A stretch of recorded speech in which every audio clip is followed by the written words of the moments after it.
Rape threat, সংবিধানে secularism জায়গাটা উনি মানেন না। ভারতবর্ষের কালচার হেরিটেজ অনুযায়ী ভারতীয় আইন কিন্তু আপনাকে 4টে বিয়ে করার অনুমতি দেয়নি। হিন্দু রাষ্ট্র চেয়েছিলাম, তখন আমাকে নিয়ে প্রচুর কথা সোশ্যাল মিডিয়া জুড়ে লাখ লাখ রেপ থ্রেটস, জানেন আপনারা জানবেন, সেটা আমাকে দেওয়া হয়েছে যে কেন সংযুক্ত সামন্ত বলেছেন যে সংবিধানে সেকুলারিজম জায়গাটা উনি মানেন না। আমি বলেছিলাম সেকুলারিজমটা মানি না, আমি কোনো জায়গাতেই এটা বলিনি যে সংবিধান মানি না। তার কারণ আমি এমন একটা মানুষ যে প্রতি মুহূর্তে সংবিধান যে কোনো A to Z প্রশ্ন থেকেই উত্তরটা শুনলেই বোঝা যাবে সংবিধান মেনে কিন্তু কাজ করি।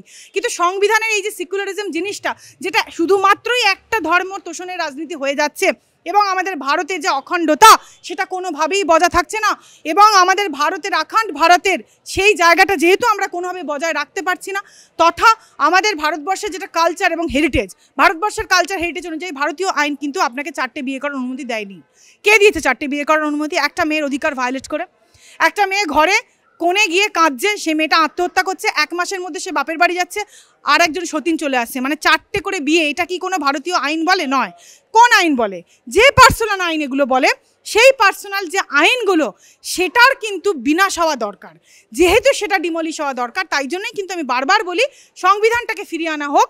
সংবিধানের যে অধিকার আর্টিকেল 14 যেটা আমাদের বলে সমতার অধিকার, রাইট টু ইকুয়ালিটি, যেটা রামরাজ্য প্রতিষ্ঠার মাধ্যমে সম্ভব, বা আর্টিকেল 21 যেটা হচ্ছে তোমার right to life and personal liberty, যেটা এই ক্ষেত্রে ভায়োলেট হচ্ছে, এই পিসফুল প্রোটেস্টের ক্ষেত্রে ভায়োলেট হচ্ছে। এই মহিলাদের ওপর পুরুষদের এবং তথা মমতা ব্যানার্জির দলদাস পুলিশের বর্বরোচিত আক্রমণের মাধ্যমে এই নারীদের অধিকার ভায়োলেট হচ্ছে, যেটা আমাদের আর্টিকেল 15 সংবিধানের বলে নারী এবং শিশুদের জন্য প্রয়োজন পড়লে আইন তৈরি করা এবং তাদের যাতে অধিকার কোনোভাবেই খর্ব না হয় সেটা মেনটেন করা। এই প্রতিটা সংবিধানের অনুচ্ছেদ 14, 15, 21 সবগুলো যেহেতু ভায়োলেট হয়, আমি কিন্তু সেই কারণেই বলেছিলাম যে হিন্দু রাষ্ট্র তৈরি করলে, প্রতিষ্ঠা হলে কিন্তু আজকে মানুষ ভয়ে বাঁচবে না। আজকে মানুষ এক জায়গায় জড়ো হয়ে একটা পিসফুল যখন প্রোটেস্ট করবে, তখন কিন্তু তার মুখটা তুমি বন্ধ করতে পারবে না।